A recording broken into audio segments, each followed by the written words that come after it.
In this session, we will learn how to create new home screens and edit existing ones. Start by clicking the Settings icon. Then switch to Application Settings. Select Home Screen Setup. You can see the default home screens. They are marked with a ribbon symbol, which means that they cannot be changed. There are 3 ways to create your own home screen. First, by uploading a new home screen using the Upload Home Screen icon. Second, by creating a new empty home screen with the plus icon. And third, by cloning and then modifying an existing home screen.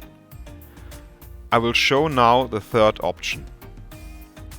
Select an existing home screen you want to modify and create a clone with a different name. Now select Edit. Here you can see the home screen editor. You can add a new icon by clicking twice on an empty field.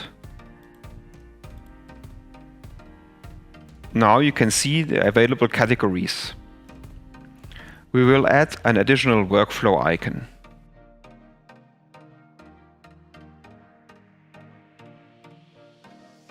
Now we have added the icon for the multi-evaluation workflow. You can edit the icon by clicking twice on the current icon.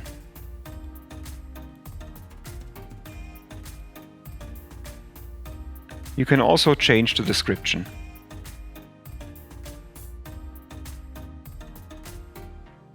With the page selector, you can switch to the second page.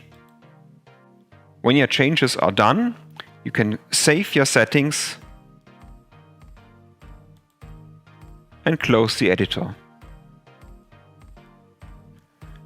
Now you only have to switch to your own home screen. Again, in the Basic tab, select your home screen in the Home Screen drop-down list. Click Close and you can see that the changes are already there. Now you know how to create a home screen.